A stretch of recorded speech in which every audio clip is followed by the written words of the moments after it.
Hello and welcome to Flashback Generations episode 13. Hello. As usual, it's Pete and I and the car, and we are doing our Imperial Assault podcast. And we are going to be talking about everyone's favourite R2D2, that droid, the blue one, or the blue and white droid. Alright. So yeah, let's just jump straight into it. We're just talking about the skirmish version here, not the campaign. And obviously the two of these have a difference. So the campaign one, they've got a little icon up the top. Yeah, there's two versions. It confused me. I was like, why have I got two R2 cards in the box? He's the first card. I think he's the first character to have two different versions as well. Yeah, he was, I think. Yeah. So they obviously thought it was worth making him significantly different. Yeah. He's I'll just run through his stats and let's talk about him then. So he costs 3 points. He is a rebel only. He's a droid and he's unique. He's got 6 health, which is okay. Actually, that's 3 more health than his point cost.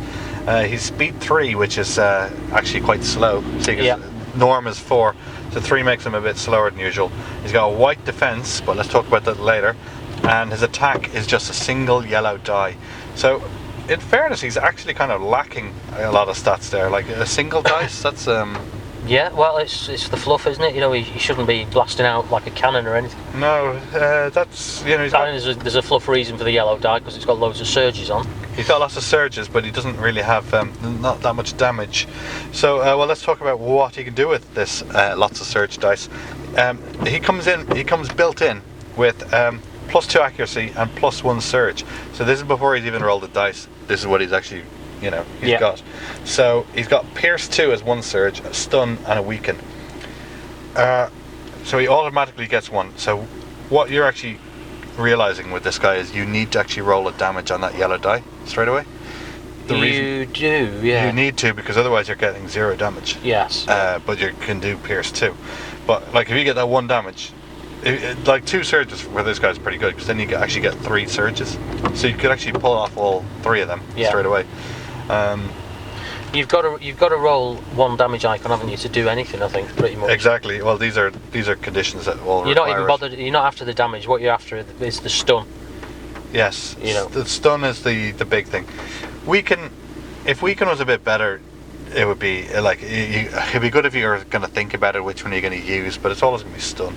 Yeah, I don't know why weaken's on there, to be honest. It nearly feels, the fact that the 2 of them are there, you feel like, well, why bother? It's not actually a choice, is it? There's maybe 1 in 30 circumstances where you go, actually, if I weaken this guy now, he won't be able to. You'll use weaken because Pierce 2 didn't go through. Yeah. That's why.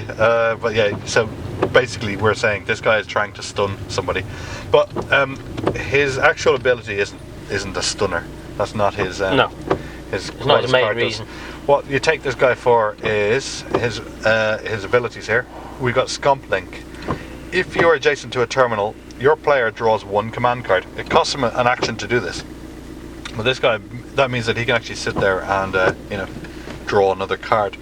That makes him pretty. It makes him pretty powerful. In fairness, yeah. That your command card deck is much stronger there. His other ability is Service. If you're adjacent to a friendly droid or vehicle, recover 1 damage. So this guy can do the weaker version of MHD 19. Yeah. It's not great, is it? It sounds like, to me, that's the sort of thing you do because you've got nothing else to do. Yeah. You've drawn a card. You've already got that. You can't attack anything. You may as well just repair something. Yeah. But as Pete said, it's not great. And one of his huge abilities is Lucky. While defending, if you roll a blank result, add a dodge everything to the defense result. Yeah. So he's got a 2 in 6 or 1 in 3 chance of rolling cancel everything, hasn't he? Absolutely massive. It's the fact he's got 6 health and such a high chance of actually evading everything. Yeah, they don't want this guy getting killed very often, do they? He's a pain to shoot at. He's absolutely horrendous. There's no point. It feels like you're gonna waste your shot, and he can't even attack you back. Yeah. He doesn't. I personally don't think he does that much for 3 points. The fact he's just drawing more cards. He doesn't attack hard, and he doesn't. That's good, isn't it? He doesn't die. It's good even if somebody manages to take away your defense die, as well. Doesn't it? No. No, you got to roll the blank. Sorry, you got to roll the blank. You got to roll it. But otherwise, you'd be unkillable. He's got 6 health. Yeah. And but that's a lot to get through for someone who he can just be lucky all day and you never hit him. He's just a handful, I think. Well, that's what he should be. It's exactly down to the fluff, isn't it? You know, it's really well written card. He can't attack very well. He can occasionally get a stun off, stabbing somebody in the butt. You know. He does, yeah. But other than that, he's just rolling around, looking after computers, changing everybody's plan. It's really nicely written card. He does. Yeah. I think he's a bit expensive for 3. No, I think 3 is about right because he's going to change the game with that command card trick, isn't he? Well, he's going to change how your command deck pans out. With his command card, yeah, he's also got a strong ability with his command card. He's supposed to defend the terminal, isn't he, and just sit there churning out cards, okay. which is going to make all your other guys awesome. Yeah. Okay. Well, let's talk about what list is he good in and what's he bad in. I think he's pretty good and better in an elite list. Yeah, definitely. Carrots are heavy. Yeah. Well, he's definitely fluffy. You know, if you're going to be saying I want to take Luke and Leia and whatever, and Han and Chewie, then he's right up there. He's a film favourite, and you know he should be one of the top picks. Do you think he works with a cheap spam list? No. Oh, let me think.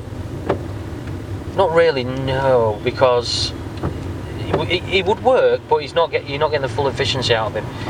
If he's pumping out, if you're using him right, I think he should be near a terminal, stopping the other guys using the terminal to get command cards, but at the same time pumping out a command card every turn. So he's the guy who's trying to drag out Son of Skywalker and Leia's name card. All the name cards is what you're after. So if you're using it as spam list, you're going to pull out things like jump jets, grenadier, new orders, that sort of thing, which are great. But it's just he's the ultimate support guy for heroes, isn't he? And the bigger the heroes, or the bigger their command cards, the better. He would work in any list, but he would be more effective in the elite list, definitely. We've gone through pretty much all the droid cards before as well. Do you think any of them really fit him? Single purpose is good for him, and he can actually repeatedly use the same action. This is a good one. Scomp link twice. So there's suddenly 2 command cards. Cards in one turn. I'll tell you what. You have burnt one to get that, though. What he can do quite well is he can stand in front of people and take the shot because he's got such a good defense. Yeah. He's good for that, but if he's doing that, then he's not scomp linking. So is he? What do you want him to do? He can stand in front of somebody and be next to a terminal, can't he? As well, Yeah. And if 3PO's behind him or nearby, he's got an extra surge, cancel, and he just turns into a bit of a beast. Who gives you an extra block? Is it Chewie? Chewie, Guardian. There you go. So he could have permanently block surge. Basically, this guy's like a fortress, isn't he? He's a mini fortress. He is. He's not meant to run ahead and do anything. He's meant to grab hold of a terminal and hold it. I don't know how useful that is in the average skirmish scenario, but he is increasing your rate of card draw. If we go into a cycle that the terminals are a bigger deal, maybe he'll actually become a much bigger deal as well. I mean, we've had that Imperial Guard one, whoever controls. I'll tell you what. I'll tell you what, though, Si. If I could have a black R2D2 in my Imperial Stormtrooper list, who did all the same things, I would swap my Imperial Probe Droid for him, no problem. Yes, because it would be mega. Sure. Okay. All right. Well, Pete's a bigger fan of him than I am. I guess. Well, that's because I'm stuck with a 3-point Imperial Probe Droid, probably, who does next to nothing, shoots a bit, hovers around and can blow himself up. But this guy would make my list, much more efficient. Sydney gives you a lot of toys. Yeah. All right. Let's go on to the command cards then. Yeah. First up, we have dangerous bargains. So this isn't actually anything that's specific to a droid or R2D2, but we're getting there through the cards. Yeah. So dangerous bargains. What it does is it's 1 point and it costs 1. Oh, sorry, you can have 1 in your list. Use at the start of a round. If you have 30 or fewer VPs, you and your opponent each gain 3 VPs. I think this is a dangerous card. Well, that's what's called dangerous bargains, but it's a strange card. It's weird. So what you're saying is, if it was the beginning of the game and you use this, it's next to pointless. You both get 3. You need to know that you can win the game quicker than your opponent just from having 3 VPs. But very few things cost more than 10 points. So you're going to have a big turn that you're not quite going to make it with you know that overturns. This is for the match where you're way ahead, you're high 20s, the other guy's way behind, more than 3 behind, so let's say 6 plus behind, but you know that if this game goes on much longer, he's going to score a massive amount, or he's going to kill off 2 of your cards. You know, it's where you've got to hurry up, because if you dilly-dally, he's going to catch up with you or overtake you. I think this It's a very strange card. There's another thing this card does very well. So if you have a lot of there's a lot of point accumulation in missions. You know, this guy's next to you, you get 4 points a turn. At the start of the game, you can work it out and you go, right, I'm going to get 8 points off that this turn, I'm going to get 8 points next turn, and The mathematicians will love this, because they're going to pretty much figure out straight away, I should use this or I shouldn't. It can be a real dud card in your hand. It can be, So I don't know if it's worth a point. I mean, it's got one other point. If you take Rule by Fear, where you get to, you know, draw extra cards and discard one, if you drew this and something useful, you'd probably drop that one. You know, because it's like, it is a bit of a dud card in many situations. If this was 0 points, I think it's super situational. I would consider it. Yeah, it's super situational. Both teams 3 points. I don't. You know what? I don't like it. Yeah, there's going to be a time when it's going to save your game, but it's going to be quite a rare circumstance, I think. Yeah. You know, it might be that it's absolute finite management. You know, right? If I have another 3 and I kill that last trooper, then I'll get 7 and I'll win.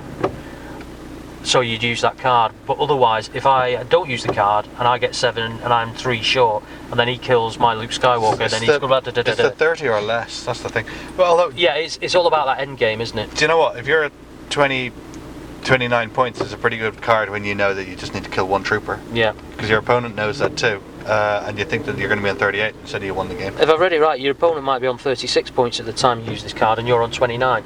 So you get 3. He's on 39. You're on 32, but you're just about to finish the last wound off his, Han Solo or whatever, something that's worth enough points to win. Well, the problem is that this is helping your opponent just as much as you. Well, it is, but surprise 3 points opponent. It's all about situation. So it depends. Has he got something big and juicy that's vulnerable? I can see what it's for now, but it's like it is a gamble. It's a big gamble. I'm not a fan. I'm still putting on the naughty list. Yeah, I'm put it on neutral. Okay, let's go for the next one then. I wouldn't mind trying it actually. Next, we've got Field Tactician. So this is any small figure. This is not specifically to a droid, but this actually I picked this one because I think it's actually quite a good one for R2D2. So this is 1 point, and you can have 1 in your list.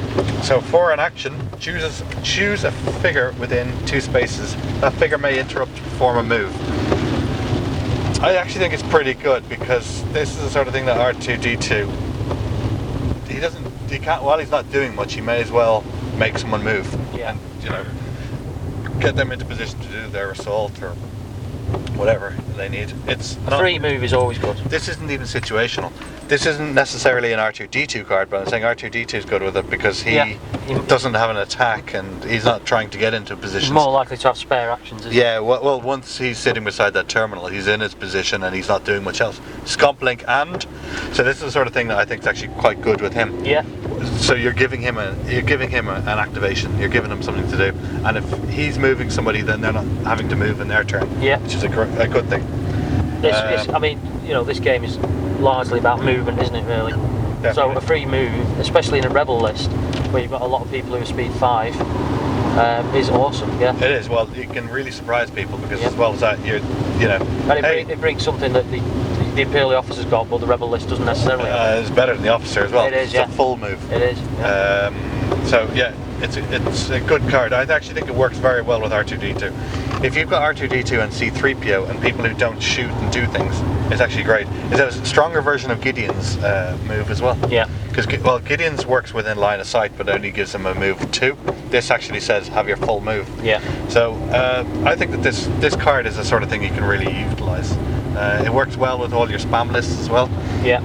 In fact, I'm going to take this in the future because I don't know why I don't consider movement a big deal. But then when I'm actually playing, I'm always like, if people can move a bit more. I can't quite get it. Yeah. So you know yourself. I think everyone will know that this is. I mean, my version of that I take is jump jets. Because, but with a rebel list, if you've got rebel troopers at speed 5, are they? Well, 4 or 5, yeah. But you've got loads of characters who are speed 5, haven't you? Yeah. Little characters.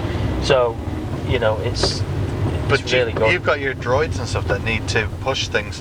This is a good card to push your trooper that needs to just be in that position.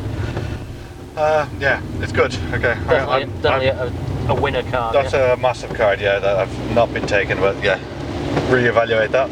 And our last card is Terminal Network. This is R2D2 only card. Oh, it's named card, yeah. Named card, 2 points, and you can only have one on your list. So this costs him an action. Used while adjacent to a terminal. Until the start of the next round, you gain control of all terminals, regardless of which figures are adjacent to them. Very, very strong. Till when? Till the end of the round? Yeah, regardless of who's next to them. So you control them, but there's certain missions that you know yourself. They'll be like, control a terminal and you can open the door. Yeah. These sort of missions are suddenly like, you don't control them anymore. Oh, yeah, that's only R2D2 controls them. Only your force does. This that will win you one of the scenarios, automatic, whichever one it was. The one where there's two doors to a little room and to 10 points. So if you can get R2D2 next to that door and then pull that off. Is it Kuat Space Station, Royal Guard? That's the one, yeah. Yeah. So this is what I mean. If when I said about the rotations, if the rotated maps are all very that's also a win. If they're terminal centric, now wait a minute, side, there's a technicality. It says until the end of the round. Some of these things it's at the end of the round. Until the start of the next round. Is that what it says? Yes. Oh, all right. Yeah, winner. There you go, winner. So it's strong, but it might be a little bit, hard to determine that you need to draw this card. You also need to get R2D2 into a place that he can actually use the terminal. Yeah. Which he can't really do on the first turn. So it's not a Not like somebody shouts, field tactician at him. True, that's where that comes in. But you need to have a lot of cards in hand that can actually push him into the right place. Yeah. But it's not impossible. And if that happens, how strong is that? Yeah.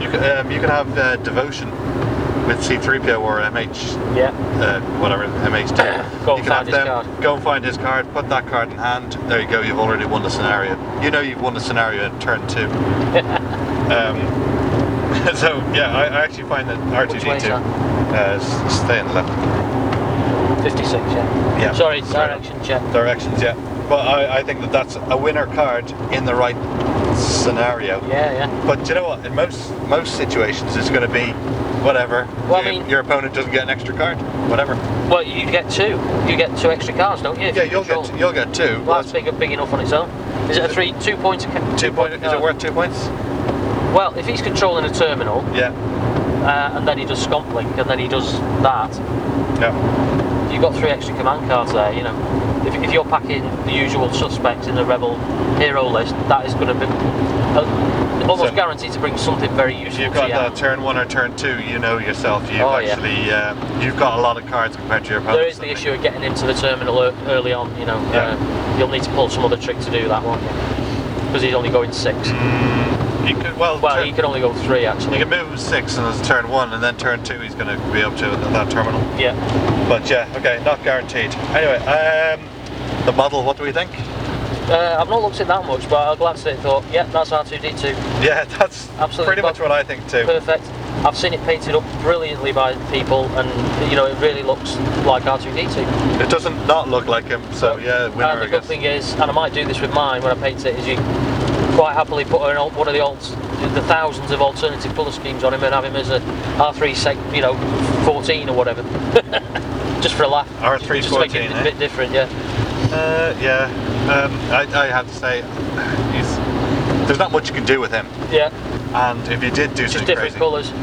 If they went and put rocket packs on him and flying mode, I think that people would have moaned. So. Yeah, well, unless you're giving him speed 3, his rocket packs are obviously out of fuel at the moment, aren't they? Yeah. This time period. Can't fly, yeah. That's why I never used them in the original trilogy, because they were knackered. But don't know if I like this, but yeah. Right. You put rocket packs on him, you're in prequel territory, aren't you? You are. Okay, well, thanks for listening, guys, and we'll see you next time. Cheerio. See you then, bye.